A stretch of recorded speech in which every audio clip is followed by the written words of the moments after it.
silakan. Izin sharing ya. Nampak nggak yang saya share ya? Ada. Kelihatan, Sudah. kelihatan. Lancar. Kelihatan ya. Boleh tahu nggak pesertanya dari mana aja ini ya? Ini ada peserta umum, Mhm. itu mungkin sekitar 30%, sisanya mostly mahasiswa. Mahasiswa sudah punya startupnya atau baru mau merintis atau baru mau bermimpi? Baru merintis, Mas Eko. Oke. Berarti overall di sini masih banyak yang inilah ya, baru mau merintis atau baru merintis lah ya. Ya. Oh. Ya, oke. Kalau gitu salam kenal semua teman-teman. Kenalin, nama saya Mas Eko. Berarti ini teman-teman rata-rata di luar Batam ya, atau di Batam? Sebagian besar di Mostly di Batam. Batam. Oh, mostly-nya di Batam. Oke, izin mungkin saya akan sharing 40 menit, setelah itu kita diskus sisa waktunya. Jadi tema yang dipercayakan dari teman-teman 1000 ke saya itu menceritakan untuk how to get market strategi. Artinya bagaimana cara masuk ke market gitu ya. Simpelnya sih bahasa rakyatnya begitu. Oke, mungkin singkat cerita, kenalkan diri dulu, nama saya Eko Saiful Arifin, pekerjaannya sehari-hari nguli di perusahaan sendiri namanya Indoproof Group. Sisanya saya memang ada aktif di Yayasan Sigen, itu di Bandung, di ITB. Sisanya saya ada di beberapa startup yang memang masih di bagian dari grup bisnis saya. Nah, ini kegiatan, saya skip aja, ini juga perusahaan kami sekarang geraknya di 7 bidang. Salah satunya memang fokus kami adanya di digital. Ya. Sorry kok. Share screen-nya nggak gerak. Nggak gerak ya? Kalau share, ya kalau dari situ ya baru gerak. Kayaknya nggak perlu tekan F5 gitu. deh, langsung dari sini aja. Gitu ya? Ya, coba kalau gini nampak ya? Flow. Kalau gini nampak ya? Sekarang nampak. Halo? Coba, ya nampak. Sudah berubah ya. Ya, oke. Saya baru tahu nggak bisa di F5. Oke, jadi overall ini bidang usaha yang saya lagi geluti sekarang. Memang kita ada 7 bidang, tapi hari ini kita fokus yang ke digital aja. Kemudian memang di digital kita ada beberapa perusahaan. Salah satunya untuk startup tuh kita ada kayak jualan praktis para kerja ataupun marketing booking. Nah, sisanya kita ada di beberapa kota. Kalau di startup kita ada di Jakarta, Jogja, sama Batam. Ya, mungkin saya akan masuk ke journey-nya ya. Jadi untuk masuk ke strategi market itu saya harus kasih tahu dulu quotes-nya saya gitu. Jadi saya punya sebuah quotes bahwa saya paling benci kalau Indonesia itu jadi market. Bagi saya Indonesia itu harus bisa menjadi pemain aktif ya. Jadi kita tuh jangan sampai jadi target pasar di negara lain. Kenapa? Karena saya masih ingat sekali bahwa dunia ini kalau sepanjang saya hidup gitu ya, itu sudah banyak sekali hal yang berubah. Contoh, di sini nampak ya apa yang saya kasih gambaran ya. Ya, di sini kan ada beberapa aspek yang menurut saya dalam hidup ini sudah berubah ya. Contoh, dulu waktu zaman saya masih unyu-unyu, itu orang kaya itu adalah orang yang punya kebun sawit dan segala macam atau bapaknya dekat sama Pak Harto. Tapi kalau zaman sekarang itu orang yang punya teknologi, punya big data, punya informasi, paham cyber itu bisa cepat kaya. Kemudian dulu hal yang dihargai kalau mau cari cewek, dulu kalau mau cari mertua tuh gampang banget kalau gelarnya insinyur, PNS, segala macam. Zaman sekarang itu nggak perlu punya pendidikan tinggi, bahkan jadi seorang motivator terkenal, entrepreneur terkenal, itu justru lebih dihormatin terkadang dibanding orang yang punya gelar panjang dan segala macam. Media publikasi juga berubah, dulu kita tahunya dari koran, baliho, radio, TV, sekarang itu kita lebih kadang percaya hoax di sosmed dibanding percaya dengan berita yang ada di media mainstream sekelas media koran ataupun televisi ya. Dan begitu juga modal bisnis. Dulu orang modal bisnis itu besar karena harus modal sendiri atau perbankan. Sekarang itu lebih gampang dan lebih efisien karena bisa dapat investor dan segala macam. Kemudian lama bisnis. Lama bisnis dulu itu kalau mau bangun brand nasional itu bisa 10 tahun lebih. Itu udah cepat. Zaman sekarang ada yang 5 tahun perusahaannya di bawah itu sudah bisa dibilang brand nasional. Jadi begitu cepat sekarang untuk menjadikan bisnis itu brand nasional. Contohnya aja, kalau yang konvensional kayak Janji Jiwa ya, Kopi Kenangan, atau kalau yang kayak startup ya itu kayak di Gojek, Tokopedia, itu dari ketika masuk tahun kelima mereka udah bisa, mereka adalah perusahaan nasional. Kemudian sumber daya manusia, dulu zaman saya masih kerja itu orang yang SOP, disiplin, loyal, kerja keras itu adalah SDM idaman. Zaman sekarang itu tidak. Orang yang kreatif, suka tantangan, bisa fleksibel kerja, fun, dan bisa punya rasa ownership, itu bisa lebih cepat dibilang karyawan bagus dibanding orang yang SOP man. Jadi hal ini banyak sekali yang berubah gitu ya. Termasuk hiburan. Kalau dulu orang hiburannya itu ngelihat TV, tabloid, atau datang ke tempat rekreasi, sekarang main Mobile Legend dapat koin master aja udah bahagia gitu ya. Jadi ini sebuah hal yang sangat-sangat terasa dalam hidup kita kalau kita pernah ngalamin dua era ini. Kenapa? Karena sebenarnya kita sudah ngelewatin 4 era gitu ya. Ini apa yang sering dipakai sama politikus zaman sekarang ya. 4.0, 4.0, 4.0. Tapi sebenarnya kalau kita lihat dari strukturalnya, sebenarnya industri itu kan sudah berganti ke 4 kali ekonomi shift gitu ya, shift ekonomi. Dari pertama itu pakai power, mesin uap ya, itu pertama kali untuk tenaga uap, artinya kita menggunakan mesin. Kemudian baru kita masuk ke manufaktur. Manufaktur ini mesinnya sudah terintegrasi, jadi dalam tahapnya udah industrialisasi, bukan lagi power generation. Baru kemudian tahun 80-an itu di Silicon Valley keluar anak-anak bisa membuat komputerisasi atau elektronifikasi, automation. Setelah automation baru kita masuk ke arah computing, artinya smart automation. Jadi smartnya itu mesinnya sudah bisa punya AI dan segala macam kita sebut sekarang ya digital. Jadi dari 4 era ini kita coba lihat posisi kita, kenapa di Indonesia itu inovasi kurang ataupun market kita itu selama ini sering jadi target market. Pertama kita lihat di industri 1.0 ketika ada power generation, mesin uap di Eropa, di Inggris waktu itu pencetusnya, revolusi industri, Indonesia waktu itu nggak bisa ngapa-ngapain karena waktu itu kita masih dijajah. Jadi otomatis boro-boro mau mikir nguasain market, kita sendiri aja jadi bangsa yang terjajah. Jadi wajar di industri 1.0 Indonesia nggak bisa bangun market. Kita lihat di industri 2.0. Di industri 2.0 itu di Jepang mereka membangun industri otomotif. Dan sekarang kita menjadi salah satu korbannya mereka dalam tanda kutip ya. Kayak Toyota, Daihatsu, Honda itu kan nguasain ya di Indonesia. Jadi kalau kita lihat industri 2.0 Jepang membangunnya dengan industri otomotif. Indonesia waktu itu ngapain? Kita waktu itu masih kembali sibuk dengan internal konflik ya. Tahun itu kita Hiroshima Nagasaki dibom tahun 40-an, kemudian tahun 60-an Jepang bangun itu. Indonesia waktu itu bukan yang membangun, malah sibuk dengan masalah konflik politik. Kemudian di industri 3.0 tahun 80-an awal, itu anak-anak muda Bill Gates dan kawan-kawan waktu itu masih unyu-unyu, mereka membangun industri ini ya. Kalau kita ada logo-logo ini semuanya hampir hal yang kita sudah rasakan teknologinya sekarang. Nah, di Indonesia ketika era 3.0, apa yang kita lakukan? Ada yang tahu nggak? Yang kita lakukan waktu itu, kita reformasi.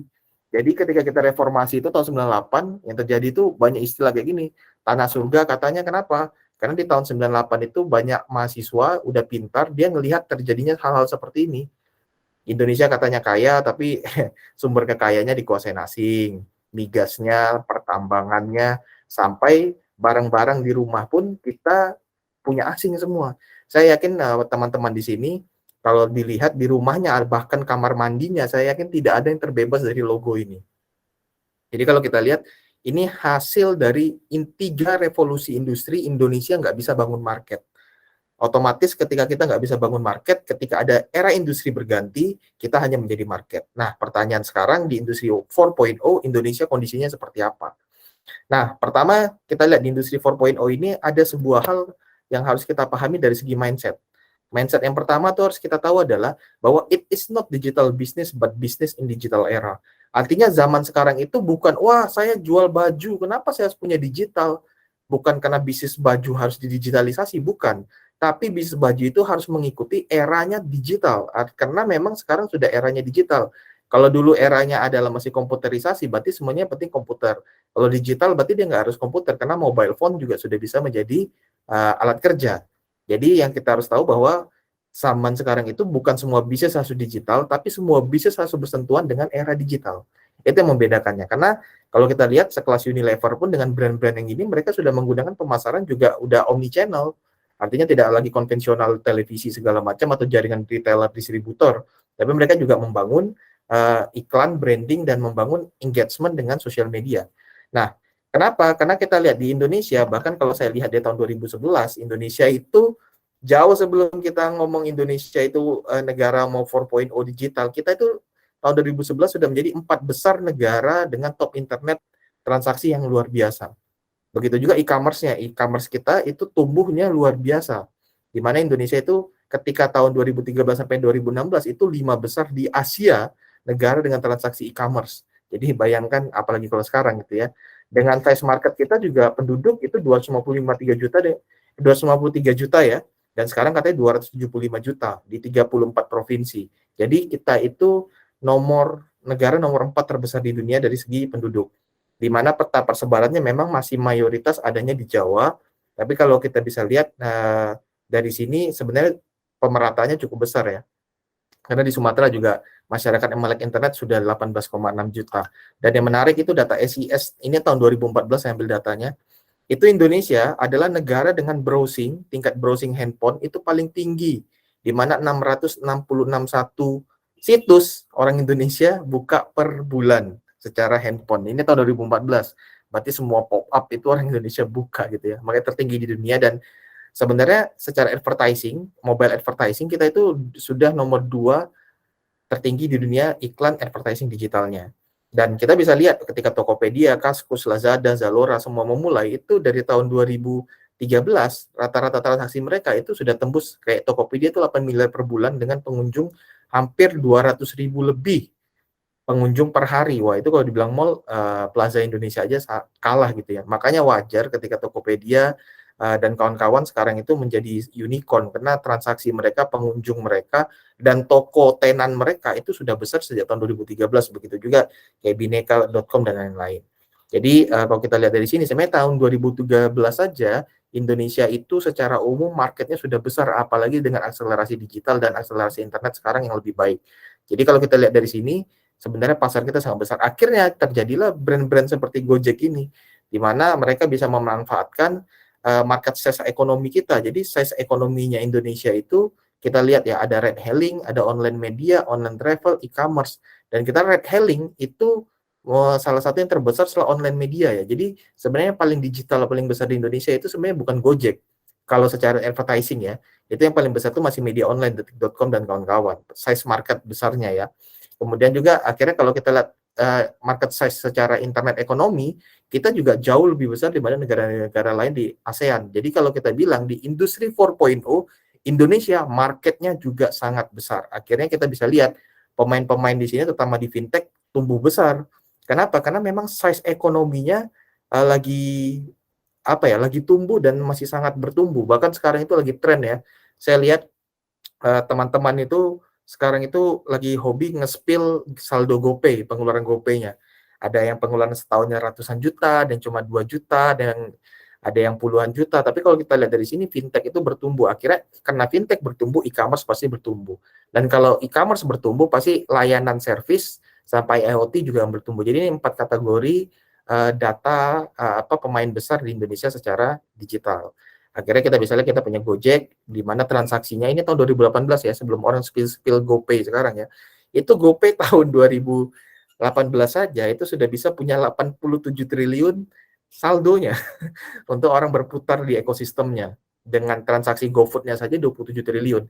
Dan ini menunjukkan bahwa orang Indonesia itu secara size market memang data-data sejak 2011, 13, 16 itu memang data valid. Karena terbuktikan ketika Nadiem dan kawan-kawan bisa memanfaatkan itu dari tahun-tahun awal digital, mereka sekarang panennya luar biasa besar. Nah, pertanyaannya adalah untuk kita yang baru merintis sekarang ini, bagaimana caranya?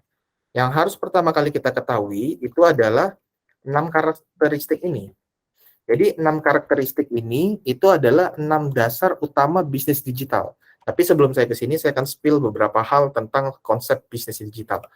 Yang pertama, kalau teman-teman lihat di sini, bisnis digital itu adalah bisnis yang bagaimana membuat sebuah bisnis model yang amazing ya, artinya berbeda dibanding yang lain. Contoh, kalau kita bisa bilang tahun 2000 awal atau tahun 90-an awal, ketika kita mau bilang, saya mau jadi bangun perusahaan taksi seperti Bluebird, tapi nggak pernah punya unit taksi atau nggak buat taksi, nggak beli taksinya, itu pasti nggak mungkin bisa. Tapi kalau kita lihat tahun 2010 ke atas, perusahaan taksi terbesar di dunia itu nggak memiliki taksinya. Nah, begitu juga kayak WeChat, Skype, itu perusahaan seperti Indosat, seperti Telkomsel, perusahaan telekomunikasi, perusahaan data, tapi nggak pernah beli satelit, nggak pernah bangun fiber optik, nggak pernah mendirikan BTS, tapi mereka menjadi perusahaan telekomunikasi besar dan punya data yang lebih besar dibanding Telkomsel. Begitu juga Facebook, perusahaan media, tapi nggak pernah buat konten dan nggak pernah hire karyawan, wartawan. Wartawan karyawannya dan yang buat konten tuh kita. Nah, ini perusahaan media sebenarnya, tapi mereka hanya menciptakan sebuah platform. Airbnb juga sama, perusahaan properti kayak Agung Podomoro, Ciputra, Citraland itu bangun properti, mereka membangun, itu real, mereka disebut properti. Tapi kalau Airbnb dia pengelola properti saja, tapi nggak pernah bangun real estate, tapi dia memegang real estate paling besar pengelolanya sekarang. Jadi kalau kita lihat dari contoh-contoh di sini, ini adalah sebuah bisnis konsep yang bagaimana memotong jalur distribusi market. Jadi biasanya kalau untuk membangun market itu kita harus membuat produksinya. Di era digital kita cukup menjadi jembatan antara si pemilik dan konsumen, itu kita bisa menjadi yang besar. Nah, bagaimana caranya? Kita lihat tadi 6 karakteristik yang tadi saya sampaikan, bahwa ada 6. Pertama, kalau kita mau masuk ke market digital, kita tuh harus tahu bahwa digital itu secara basic harus punya bisnis model yang disruptif. Disruptif itu apa? Disruptif itu adalah bisnis model yang bagaimana membuat orang-orang itu ngerasa bahwa kehidupannya berubah. Contoh, biasa dulu naik ojek, pakai naik ojek panggil bang, terus negosiasi ya, negosiasi debat harga segala macam, dan kemudian harus uang kembalian harus ada, kalau uang kembalian kurang, ojeknya nggak ada, akhirnya pakai ilmu ikhlas. Ya, jadi itu disruptif. Dia dibuat sekarang harga ojek transparan, bla bla segala macam. Itu yang membuat Gojek itu besar karena daya rusaknya, daya rubahnya, orang itu bisa berubah dari tukang ojek yang nggak ngerti smartphone menjadi paham smartphone. Dari orang yang pesan ojek biasa tangannya di pinggir jalan manggil-manggil, sekarang nggak bisa manggil-manggil, cukup bagi jari ngetik sudah datang tukang ojek. Jadi itu disruptifnya besar. Begitu juga sama kayak orang dulu harus ke mall untuk lihat desain-desain baju, mau beli baju apa, sekarang cukup spill di smartphone-nya, dia bisa tahu baju yang mau dia pilih dengan size-nya dan garansi segala macam yang jelas dan aman. Jadi disruptif. Kedua, kalau teman-teman membangun bisnis digital, yang teman-teman harus sadar pertama adalah teman-teman itu masuk ke sebuah bisnis yang nggak bisa. Kalau saya bangun startup itu untuk Batam dulu. Ya mungkin untuk UAT oke ya, tapi kalau untuk nanti besar itu nggak bisa. Ketika kita membangun bisnis digital, yang kita harus sadari adalah market kita itu adalah global, dunia. Jadi market yang kita bangun itu market dunia atau market nasional. Nggak bisa kita bangunnya itu hanya, oh ini hanya untuk kawasan Bengkong, ini hanya untuk kawasan Batu Haji, ini hanya untuk... Nggak bisa. Ketika digital, kita siap untuk punya visi nasional. Jadi harus punya global market dan mindset global. Ketiga, growth strategic. Nah ini yang paling banyak saya lihat startup nggak punya. Artinya mereka tidak punya target pertumbuhan. Jadi yang mereka pikir itu cuma jumlah transaksi, jumlah valuasi, harus dapat investasi. Itu aja yang dipikirkan. Tapi tahun ini saya bisa dapatkan user, dari user ini berapa active marketnya, berapa sum ini nggak pernah dihitung. Jadi growth strategicnya nggak jalan, sehingga ketika sampai ke market, mereka nggak punya roadmap marketing atau nggak punya bisnis roadmap. Sehingga ketika menjalankan bisnisnya itu tergantung feeling atau tergantung tren market seperti apa dia ngikutin. Jadi ini growth strategic. Keempat, bisnis digital itu adalah bisnis yang nggak bisa teman-teman tuh mengandalkan dompet sendiri terus-menerus. Artinya apa? Kalau mau besar, harus bisa cepat masuk ke market secara cepat dan punya capital yang harus terus membesar. Makanya kenapa startup itu rata-rata fundraising terus? Karena mereka kalau tidak fundraising, mereka akan ketinggalan bisnis modelnya atau bisnis modelnya ditiru sama kompetitor ataupun dimakan sama yang besar. Makanya capital itu sangat penting di startup ya, terutama industri teknologi ini. Karena kalau kita nggak bisa segera fundraising, nggak punya bisnis model yang menarik ke investor, biasanya pertumbuhan startupnya akan stagnan atau bahkan cenderung akan hilang. Itu yang keempat. Kelima, kita harus di dalam dunia teknologi harus bisa punya market yang sustain. Sustain itu artinya punya komunitas, end-to-end layanan kita itu bisa membuat kemudahan hidup bagi user kita, sehingga mereka bisa menjadi captive market. Contoh paling gampang yang paling bagus membangun ekosistem itu dulu awalnya Kaskus. Mereka bangun forum, tapi karena nggak ada end-to-end, artinya agan-agan itu cuma transaksi, terus transaksinya pembayarannya juga nggak by Kaskus gitu ya, bisa japri rekening. Akhirnya karena mereka nggak buat end-to-end solution, akhirnya captive marketnya nggak kebentuk. Dan kalau kita lihat sekarang, yang bangun itu, yang paling bagus itu salah satunya adalah Gojek gitu ya. Mereka ngebangun dan di situ sustainability-nya ada, punya saldo ada, transaksi bisa di dalam situ, produk ada di dalam situ, dan Bahkan perbankan sudah ada di dalam situ. Jadi mereka bangun sustainability, community, dan captive market.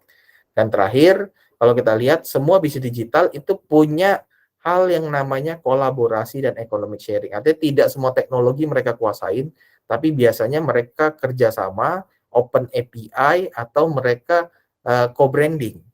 Jadi di sini pentingnya economic sharing. Jadi di bisnis digital salah satu ciri-cirinya adalah mereka tidak membuat dia kaya sendiri. Biasanya ada nilai ekonomi, nilai valuasi, atau nilai transaksi yang mereka bagi ke usernya bahkan, atau mereka bagi ke partner mereka. Sehingga kolaborasi dan economic sharing itu tumbuh. Karena digital itu pada dasarnya hanya sebuah jembatan. Dan ketika jembatan ini banyak dilewati, yang melewati merasa mendapatkan manfaat, dan jembatan tersebut juga mendapatkan manfaat. Jadi 6 hal ini kalau teman-teman bangun startup harus bisa dilihat, oh berarti startup saya harus disruptif, harus bisa merubah sesuatu yang mengubah hidup orang. Terus yang kedua, oh berarti kalau saya buat itu harus produknya itu bisa digunakan untuk seluruh Indonesia minimal ya, jadi jangan hanya untuk Batam. Kemudian growth strategic, artinya ini harus tumbuhnya tuh ada target tahun ini berapa, artinya punya roadmap.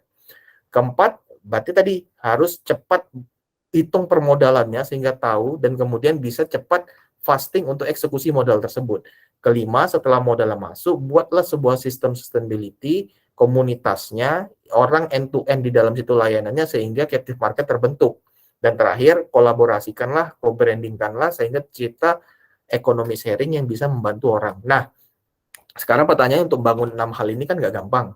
Bagaimana cara teknikalnya? Sebenarnya ada satu buku yang saya selalu referensikan, itu bukunya Simon Sinek, itu tentang Start with Why. Bagaimana memulai itu dengan kenapa. Kenapa orang harus beli produk saya? Kenapa orang harus bertransaksi di saya? Kenapa orang harus terus-menerus membeli produk saya? Itu harus dimulai dengan pertanyaan kenapa. Kenapa saya harus bangun startup ini? Kenapa saya harus bangun produk ini? Jadi itu penting dibanding apa yang harus saya bangun. Apa yang harus saya jual? Bagaimana cara saya menjual? Jadi bukan tentang what, bukan tentang how, juga bukan tentang who, siapa yang beli. Tapi harus dimulai dari why. Kenapa? Karena kenapa ini kan menjawab why-nya bagaimana, menjawab who-nya siapa, kapan harus dijualnya, how-nya bagaimananya, itu akan dijawab setelah kita bisa tahu kenapa produk kita harus didapatin dulu. Kenapa? Karena banyak teman-teman saja itu masih nggak tahu tentang perbedaan antara marketing dan sales. Kita bicara get to market gitu ya. Get to market berarti kita bicara tentang marketing. Nah, marketing itu dunianya sangat berbeda dengan dunia sales. Jadi contoh, seorang marketing itu dia punya target itu adalah bagaimana brandnya itu jadi positioning. Contoh, kalau kita lihat brand seperti Wardah, itu positioningnya bukan kosmetik. Positioningnya adalah kosmetik muslim. Ada positioning lebih spesifik. Sehingga target seorang marketing itu adalah positioningnya, bukan salesnya. Sales itu targetnya adalah revenue, omset. Nah, ini yang harus dibedakan. Jadi, marketing itu harus bisa membuat sebuah produk yang punya positioning. Positioning itu adalah siapa yang akan membeli dan itu terikat. Kemudian cara berpikir marketing itu dia strategik. Strategik itu artinya adalah konsep besar dan bagaimana konsep besar ini diterima orang besar. Jadi dia betul-betul ke strategi. Kalau istilahnya di tim sepak bola, dia pelatih. Nah, taktikalnya itu diterjemahkan di lapangan sama pemain. Itulah sales. Kemudian knowledge-nya di sini dia lebih ke technical. Technical artinya dia menguasai strategik, pilihan-pilihan atau taktik-taktik untuk digunakan di lapangan. Sales mengeksekusi strategi tadi. Begitu juga affinity-nya. Kalau bagian marketing itu lekatnya dengan brand. Artinya orang marketing itu bicaranya brand. Oh, hari ini sudah berapa orang yang tahu Aqua ya? Hari ini sudah berapa orang yang tahu kita ya? Dan dari orang yang tahu kita, itu dieksekusi sama sales menjadi seorang customer. Jadi yang dihitung itu adalah berapa orang yang sudah melihat kita, berapa orang yang sudah tahu kita, berapa orang yang terafiliasi dengan kita, dan bagaimana setelah terafiliasi mereka mengeksekusinya jadi customer, itu tugas sales. Begitu juga audience, makanya kalau marketing biasa kegiatannya adalah customer relation, ya PR, event. Sedangkan kalau sales dia orientasinya memang end to end, artinya langsung penawaran ke customer. Begitu juga perspektifnya kalau marketing itu ke brand, kalau sales itu ke customer. Nah, dari sini kalau teman-teman lihat harus bisa bedain dulu sebelum masuk ke get to market strategik. Teman-teman harus tahu bahwa get to market itu adalah dunianya marketing. Karena dari katanya aja market, artinya pasar. Tugasnya marketing berarti menciptakan pasar dan penetrasi ke pasar. Sales tugasnya adalah bagaimana pasar yang sudah tahu itu menjadi sebuah transaksi. Di situ perbedaannya. Makanya kita bilang marketing itu itu adalah ilmu tentang perception is reality. Artinya apa yang kita pikirkan itulah yang sebenarnya terjadi di pikirannya si customer. Jadi kita contoh ya, langsung aja. Saya ambil contoh adalah Zappos. Jadi tahun 2018 kita punya ada kesempatan datang ke Zappos. Zappos ini tuh kalau di Indonesia seperti Tokopedia lah mungkin ya. Kalau sekarang itu mungkin e-commerce nomor satunya Shopee. Nah, kalau Zappos ini adalah Tokopedia-nya di Amerika Serikat. Jadi dia e-commerce terbesar nomor 2 di Amerika Serikat di luar setelah Amazon. Nah, Zappos ini dia membangun sebuah persepsi, dia membangun sebuah brand identity dengan membangun namanya culture namanya delivering happiness. Nah, dia itu membangunnya di tahun 2002. Jadi Zappos itu didirikan oleh Tony, orang Amerika keturunan Jepang, dan beliau itu membangun tahun 99 e-commerce ini. Awal membangun itu hampir tidak ada omset. Tahun pertama ya.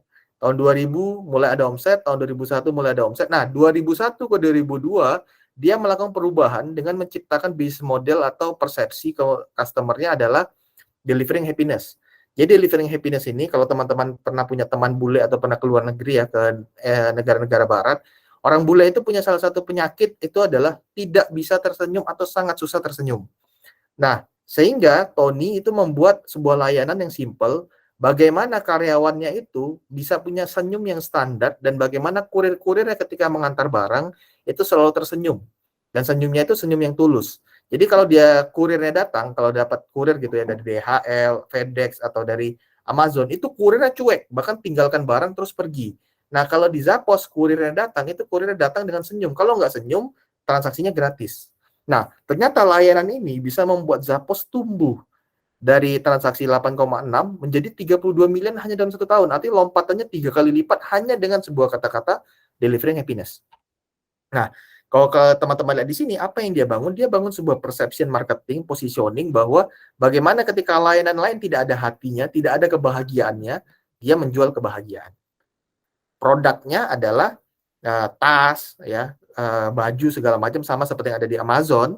Tapi di luar itu dia membangun kebahagiaan yang tidak dimiliki oleh kurir-kurir atau karyawan di Amazon, FedEx, DHL, dan lain-lain. Nah, begitu juga negara-negara ini. Saya kasih contoh, kayak Paris. Paris itu kalau orang sudah pernah ke sana, ya ada yang bilang tetap romantis, tapi kebanyakan setelah sampai sana sebenarnya biasa aja. Bahkan cenderung kotanya kotor dan orangnya cuek. Nggak seperti di film-film ceritanya. Romantis, di situ banyak orang pacaran, nggak seperti itu ternyata. Jadi itu Paris, Singapura. Orang kalau Batam ya sudah pasti pernah ke Singapura. Yang belum pernah ke Singapura mikir itu negara maju. Tapi kalau yang sudah pernah goes atau ke Singapura bukan ke daerah Marina Bay atau ke daerah Orchard-nya, itu sebenarnya Singapura juga banyak tempat yang kotornya sih sebenarnya. Jadi kalau kita lihat itu hanya persepsi yang terbangun. Begitu juga Jakarta. Kalau bagi orang-orang desa ke Jakarta tuh kota yang maju, gedungnya tinggi-tinggi segala macam. Tapi setelah masuk itu juga banyak sebenarnya daerah-daerah kumuh. Begitu juga Starbucks. Starbucks itu membangun persepsi bagaimana orang masuk ke sana itu orang bisnis, orang meeting, orang penting, orang yang hangout, orang yang elit. Padahal ya kalau kita lihat warung kopi yang lebih enak lebih banyak. Begitu juga Garuda. Kalau orang naik Garuda, apalagi kalau jarang naik pesawat gitu ya, tiketnya di foto-foto gitu ya. Tapi kalau naik Lion, boro-boro di foto gitu ya. Jadi dia membangun sebuah positioning, sehingga positioning ini membuat marketnya tuh berbeda. Begitu juga kalau di Batam tuh ada Kekek Pisang Villa, dia bangun brandnya ke oleh-oleh. Nah, dari situ yang teman-teman bisa lihat di situ adalah adanya mereka proses namanya marketing pyramid untuk get to market strategic. Marketing pyramid ini berarti adalah sebuah proses di mana proses di sini terdiri dari pembangunan awareness, perception, sampai ke behavior. Nah, ini karena slide-nya saya nggak bisa putar dalam PowerPoint gitu ya, karena nggak bisa F5. Jadi saya mungkin jelaskan aja. Jadi awareness dan perception itu adalah ranahnya marketing. Jadi marketing itu tugasnya ngapain? Tugasnya marketing itu yang paling utama itu adalah dia membangun who. Artinya ketika teman-teman bangun startup, teman-teman tuh harus tahu dulu siapa yang akan download, siapa yang akan transaksi di startupnya teman-teman. Karena kalau teman-teman nggak tahu siapa, bagaimana membangunnya? Contoh, kalau teman-teman dulu waktu saya sekolah itu ada namanya susu Bonito. Bonito itu susu peninggi badan gitu ya. Nah, awareness yang dia masukkan produknya memang susu. Tapi awareness yang dia mau bangun adalah bukan susu. Awareness-nya adalah minuman atau susu peninggi badan. Sehingga dia bangun WU-nya. WU-nya itu adalah siapa? Berarti anak-anak yang dalam masa pertumbuhan. Itu adalah marketnya dia. Jadi ketika WU-nya adalah si anak-anak penunggu badan yang lagi ngincar tinggi badan, dia akan masuk ke proses selanjutnya. Biar yang lihat dia adalah orang-orang yang ingin badannya tinggi, itu adalah anak-anak sekolah berarti paling banyak. Sehingga where-nya di mana market ini ada? Market ini ada ternyata ada di anak-anak sekolah. Anak-anak sekolah berarti adanya di sekolah. Jadi where-nya iklan mereka atau jam iklan mereka itu di jam anak-anak menonton, iklan mereka, terus kemudian sekolah activity marketingnya atau brandnya itu banyaknya di sekolah, atau pamflet mereka, brosur-brosur mereka banyak di daerah-daerah mau ke sekolah. Itu jelas, jadi where, sehingga awareness-nya dapat. Sehingga ketika awareness-nya dapat, mereka bisa membangun what-nya. Apa setelah untuk orang peninggi badan ini dijual? What itu artinya apa yang dijual. Dan apa yang dijual di sini bukan produknya, tapi adalah what a beyond. Apa yang di dalam produk tersebut. Yang di dalam produk tersebut adalah kalsium. Yang di dalam produk tersebut adalah kalori untuk olahraga segala macam sehingga kita bisa lebih tinggi. Dan bagaimana why-nya? Why-nya adalah menjualnya itu bagaimana orang bisa terus repeat order. Oh, ternyata minum ini harus 3 bulan. Kalau 3 bulan bisa nambah 3 sampai 4 cm atau 1 sampai 2 cm. Why? Jadi kenapa orang terus membeli? Nah, begitu juga behavior. Kalau behavior ini baru sudah masuk ke bagian sales. When? Kapan harus promosi? Kapan harus turun ke sekolah? Minggu ke berapa? Hari apa? Itu adalah bagian dari kapan waktu untuk promosinya. Dan how-nya, eksekusi promosinya bagaimana? Oh, ternyata harus buat event basket. Oh, ternyata kita sales canvassing ke sekolah-sekolah di jam-jam mereka school. Jadi itu sampai ke how-nya. Begitu juga sama ketika teman-teman bangun startup harus tahu dulu siapa yang beli. Ketika mau tahu siapa yang beli, itu apa yang mau ditanam di pikirannya. Setelah itu, udah tahu apa yang mau ditanam, iklankan di where-nya di mana. Baru kemudian dimasukkan persepsi. Sama lah kayak sekarang. Orang bilang air mineral, dibilangnya aqua. Karena aqua berhasil mengambil positioning dari awal, awareness dan persepsi yang terbentuk adalah di air mineral. Begitu juga Honda. Karena dia yang pertama kali masuk di pasar Indonesia, dia bangun semua motor disebutnya Honda. Jadi ini adalah proses ini yang dibangun marketing itu. Dari awareness, perception. Jadi tugas marketing itu ada di who, siapa marketnya, where, di mana market tersebut, what, apa yang sebenarnya harus dijual produk ini, message-nya ya, bukan produknya ya. Jadi kalau kayak Gojek itu dia mempositioningkan awareness dan perception-nya itu adalah semuanya bisa lebih mudah dengan dia. Sehingga dengan dia lebih mudah, makanya dia hidupnya di kota-kota besar. Dia nggak main di kabupaten. Kalau di Kepri itu dia nggak main di Bintan, dia nggak fokus ke Tanjung Pinang gitu. Kenapa? Karena yang dia cari awareness adalah orang-orang sibuk yang ingin hidupnya setelah sibuk itu jadi lebih mudah. Makanya mereka hadir di kota-kota besar. Terlepas memang faktor teknologinya, artinya infrastruktur internet juga mereka pengaruh. Tapi awareness perception ini yang banyak startup itu atau teman-teman di anak muda ketika membangun get to market, mereka nggak punya perception, mereka nggak punya awareness, sehingga produk mereka ya sudah, produk saya POS, ya yang pakai tuh UMKM biar transaksinya lebih mudah. Itu adalah sebuah layanan. Tapi what-nya, kenapa UMKM itu harus pakai lebih kalian gitu loh. Nah, itu harus dijawab dengan what, who, where, who, why. Dan kemudian dieksekusi sama tim sales dengan strategi when, kapan promosinya, kapan harus iklannya, kapan harus ketemu marketnya, itu harus diatur. Dan how-nya setelah ketemu harus ngapain. Nah, ini semua adalah proses. Sehingga kalau ini bisa teman-teman lakukan, teman-teman pasti punya sebuah bisnis model, punya sebuah bisnis konsep yang menarik, karena tidak hanya menjual produk, tapi menjual solusi. Jadi itu mungkin penjelasan dari saya tentang get to market. Monggo setelah ini kita diskusi.